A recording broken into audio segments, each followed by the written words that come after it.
Welcome to Drop Me Off in Nashville with Scotty and friends. How you doing, everybody? Welcome to another Wednesday. I got a great show today. I can't even begin to tell you how weird this is. My next door neighbor, who lives like 20 feet from me, found out he loves hockey, loves music like me, loves the Lord like me, and he's got a great girlfriend who's also in the entertainment industry. So I mean, talk about the best of best, and they love First Watch just like me. So we have so much in common, right? You guys, it's crazy. Yeah. You guys, I'm going to introduce you to these two amazing people right after this. Get ready. Get ready. Get ready. Let's do this. It's showtime. Please pay attention. Stop what you're doing and welcome our guest. Hey, welcome back to Drop Me Off in Nashville. Michael, Giuliano, Gabrielle, Lenore. Yes, thank you. You're welcome. I get those mixed up once in a while. It's honestly, it's been that way since elementary school because my full name's Gabrielle, but people would see Gabrielle. Gabe, that's what I said. Yeah. And then I would be really annoyed because I'm like, that's a boy's name. So listen to this. My name is Scott Hooger, right? You know what I got? Gotti Potty Hooger Booger. Oh. Brats. It's unbelievable, right, Michael? Yeah. Michael, you're my neighbor. Yeah. And you love hockey. Yeah. Yeah. I don't know. We probably walked by each other, 100 times? Never, I just moved here and, we didn't really know each other. And all of a sudden, one day we just started talking and we've been friends ever since.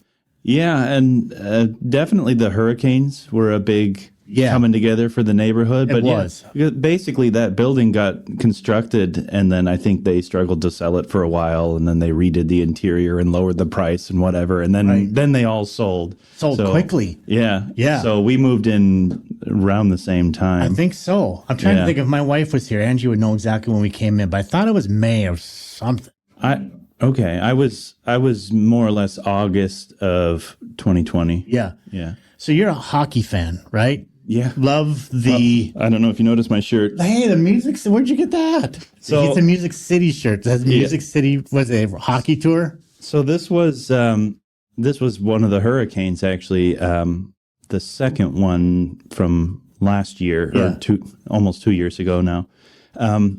My brother was living with me at the time, and we prepped the place and then just left and then decided, let's just keep going to Nashville. Yes. And that was around the first week of the NHL season. That's right. That Remember second that. Hurricane. And Steven Stamkos, of course, longtime captain of the Lightning, had signed with the Nashville Predators in the offseason. Traitor. Well, I mean, he's still well loved here. No one sees him as a traitor. Yeah. I'll bet when he came on the ice the first time when the Preds came back, he probably got a standing O, didn't he? Oh yeah, and there was a loud chant. People were chanting his name, Steven Stamkos. Hey, Gab, do you like hockey? I do now. It's like funny because I would watch it and be like, oh, this is more fun, but I have more incentive. I've been to more Lightning games now than my entire course of my adult life. I will say this. I grew up with hockey. I had a hockey rink in my backyard. Like, we made it. We had 50-gallon drums. We jumped the water. It would... So, hockey, my life, right? Mm-hmm. I love watching hockey live. Almost can't stand it watching it on TV. It's different. It's different live. And so it's funny because I grew up in South Florida, which is Panther territory. Oh, my gosh. I know, but I've never been to a Panther game. And I've only been to Lightning games, and it's only gotten more so. Yeah. And the Lightning are just way better for a multitude of reasons at this point. But it was funny because, Michael's like, I have season tickets, so I want you to go. He does have season tickets. No, he does, and they're awesome. But at the time, I'm like, I don't know, going to every game, that seems excessive. Like, this is a lot. But then I got into it, and now I have a Hagel jersey. Now I'm... Hey, you're like, are we going to the game tonight or what? Well, now it's hard because I'm in between training for another film right now where I'm doing stunts. And so I'm like, I got to do...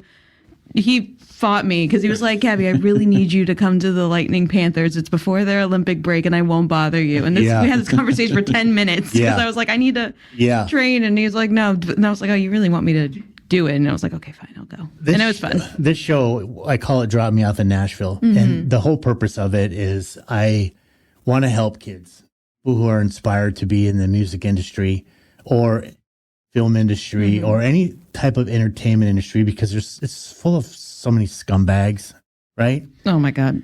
So when I found out that you were an actress and what you did, I thought it was really important to have you guys on. Number one, because I think even music artists have to know how to act for sure in some type of way, because if you're going to do a video, be in the public eye, perform in any sort of way. Michael, you've done a lot of stage work as well, which I've heard you're phenomenal on stage. Some of our neighbors have went and watched you. It's how we met. Yeah, we're going to get into that for sure. And then, so I kind of went, this makes a lot of sense to me, because you need these different crafts or abilities, right, Michael, to be able to even to be a singer too. You have to be able to perform in front of people, but now you have to act as well, right? It's like a show. Yeah, especially in musical theater. Musical theater. Have you had an experience in musical, Michael? I did musicals in high school, but for some reason, as an adult, I haven't liked to mix my two hobbies. Sure. Yeah. Or well, two of the many hobbies, but I do sing with a jazz band locally. Yes. So I do that more often than I act on stage. Is that called Voices of Jazz? Yes, the Voices of Jazz. It's a nonprofit that provides scholarships to local graduating seniors. You just do good stuff for good things all the time, don't you? Gab, I think you found a good one. I know. That's what everyone's told me, and I know it well enough. I've seen the green flags, but even my family too they love him also. Yeah, he's a good human being. There's no doubt about it. So he's right though, right? All the different things that you're doing in the entertainment industry all goes hand in hand. I think that's why some actresses or actors want to be singers and singers want to be actors, right? Yeah, Maybe? There's a lot of overlap, especially in the technique. So it's funny because I was taking an Uta Hagen class, which is like a different acting technique. And a lot of the warm-ups we were doing were a lot of the things that I did as a teenager when I did a lot of musicals then. I did some as an adult, but that's mostly with a company called Theater Exceptional, where I teach, and also we perform along with adults with disabilities. Like we have a big summer musical. So it's not only are we helping them perform, but then we're also on stage too at the same time, but as our own things, which is very fun. But there's a lot of overlap because especially you're using your voice. So if you're able to support your diaphragmatic breath with talking, you can also do the same for singing. But with singing, it's like you have to be mindful of where the resonator is, but then also be yes, you're emotional, but then make sure you're also hitting the pitch a certain way. But then musical theater, you can get away with not sounding pretty depending on the character, but there's a lot of overlap for sure. So what you're saying really in a nutshell is there's a lot to a lot of this. It's not easy. Oh, no. And the people who make it look easy are the true professionals, because the audience goes, oh, I can do that. Right? Yeah. But you really can't do that. It takes a lot of training, right?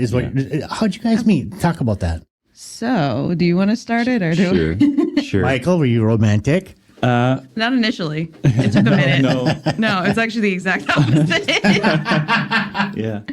Yeah. So I was doing a show at one theater, and through the course of that run, someone came and saw it and liked my performance and suggested that I come fill a role for this other show at another theater. Is that where Gab was at? Yes. So I was like, I don't know. I was kind of thinking I was going to do a one and done this time. Okay. Because these were people I had almost worked with during the pandemic, but the pandemic weirdness it didn't work out. So I thought, it's a chance to work with them. I should go ahead and do it. And it was a production of Shakespeare's The Merry Wives of Windsor. Okay. And were you cast in this? Yes. She was one of the wives. Yeah, I was one of the wives. Okay. Which is funny because when I initially auditioned for it, because they were initially, it's like women in their 50s and 60s that are in, or it's an older woman role. But Dee, who is our director and producer, she had a vision and was like, you know what, your personality fits better in this versus this young ingenue role. So that was exciting, being like, oh, I'm growing out of being a little girl. I'm getting into more woman roles, which is a whole other tangent of itself. But yeah, no, I was doing that, and we've been rehearsing for months, and it was a whole on and off thing. And I guess I didn't really notice him because I was dealing with BS from another BS. situation. Well, it was. Yeah. It was. I don't even need to go deep into it, but basically, it was. Long story short, dude in the Air Force got deployed. Then I was like, "Hey, are we ever going to see each other?" And he's like, "No, I didn't want anything serious." And I'm like, "Okay, thank you for your service. Bye." Yeah. So, and then so that's how I ended that. And so after I did that, that's when I noticed him, and I was like, "Oh, he's cute and quiet and unassuming and respectful." Well, he kind of. Well, it's funny. Like he was sort of lock in. Yeah, he was.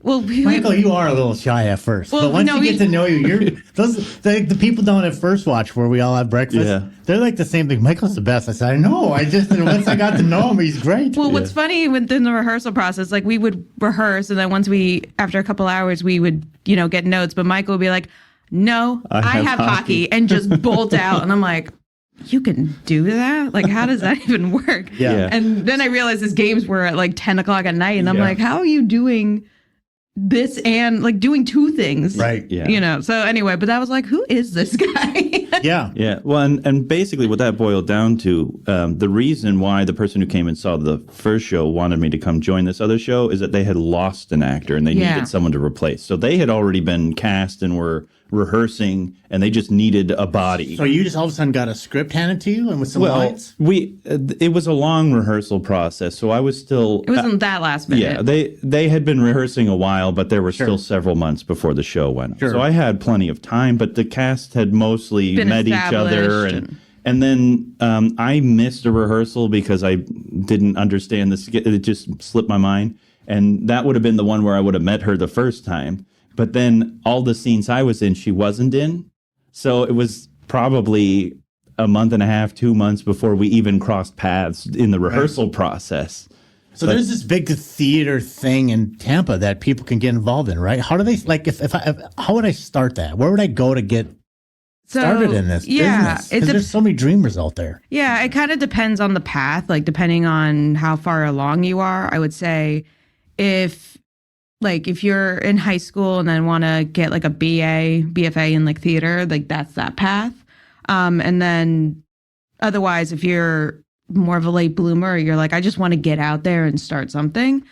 Community theater is always a good way to start because it's more accessible. Like, no, you're not going to go online and they can find something. Like there's different Facebook groups, or if you follow, if you go on like Facebook, Facebook is usually better depending on the company, but they would post auditions and then you would show up. That would probably be the easiest way, like just to get yourself out there. But now you guys are in it. People know you in the community. They know there's a certain role that comes up. They're like, okay, let's call Gabrielle. Let's call Michael. Let's get them in here, see if they want to audition for this. Is that how that works? It depends. Like, I mean, that took like probably a few years. And the theater company we did the show, I already had... That was kind of actually what happened with the first show I was in with Theater 4 with Desdemona, where they kind of hit me up and they're like, hey, we have these 2 possible roles. Just kidding. Here's this one role. And then I read with Graham and it just worked out from there. But no, we knew we were in the circles, but we've never actually met till this moment. So we were always, it's like invisible string thing. Yeah, basically, I don't know how it is in other areas, but in the Tampa Bay area, we have a ton of community theaters. They're just all over the place. Sure. And they're not paid. They're not necessarily into the industry per se, but they're a way to get used to the process of auditioning. You have to be able to audition. Right. Get your reps in. You need an agent? No. Well, depending not for community theater. No. If you're trying to break in past community theater, that's kind of where you guys are at, right? Kind of getting to the point where you're getting past the community. So I mean. That sounded so you just said when we first started, you talk about some kind of movie that you're doing, or stunt work or something, for right? Sure, yeah, that one's paid. So it's kind of been a little the way I've done it has been all over the place. Where, like, I had some years in community theater just to get not to start, but just to meet people, and then Theater 4 was semi-professional. Then I've had semi-professional, which is still, it's still paid, but not as like the level of, oh my gosh, already. Yeah. Oh my God, time flies. You're not going to make a living on what you get paid at a place like where we met, but it's a good place to get paid credits. I mean, even in general, it's just, I feel like there's unified auditions where you would go and then audition for a bunch of theaters at once. Mm-hmm. You do a couple monologues. film is probably where you need more of an agent thing. But Florida is kind of just like a Wild West in the sense of just, like depending on what lane you want to do. And for me, it's just a lot of networking, finding the right places to work. So today, you have an audition today? Not an audition, Today no. It's my day job. So what's going on, you guys, is that Michael and I have been trying to get this put together for a long time, and we had some scheduling conflicts, so it's been really tough. But I almost begged Michael and Gabrielle to come in today because I wanted to get at least part 1 in. Right. So I feel like we did that, and I know you got to skedaddle, and I know it's quick. And we time didn't even goes, get to the good part of our but we're gonna story. we're gonna do part 2. Okay, there's part 2. So we'll All right, go ahead fair. and save this. What we'll do, Sure. and we'll do a part 1, and then when you guys are ready to come back, then we'll start to, because I don't want to keep you because I don't want you to be late. But secondly, I needed to tell you both thank you for coming in today. We'll pick up right where we left off, and then we will get into a part 2 when we can get some scheduled worked out. Okay. Okay, perfect. And by then it'll work because I'll have like my dates for Orlando Fringe for my own show. So there's a lot of stuff happening. There's a lot of stuff There's a happening. lot on the table. We'll get to it in we'll part get 2. in all that, and I want to pitch all that, and I want people to know where they can find you guys as far as actors are concerned, for the voices of jazz, for the music that you're doing, Michael. There's a ton, you guys, that we got to get in with these 2 local celebrities, and we will do that in part 2. But you guys, thanks for coming in today, and everybody, take care, and thanks for listening to Drop Me Off in Nashville. Yeah, thank you. Thank you. Thanks for joining Scotty and Friends. Don't forget to like and subscribe to join the Drop Me Off in Nashville family. Engineering and production provided by Podcast Production Music. Well, Nashville, can't thank you enough for all the time. Y'all come back now. Here?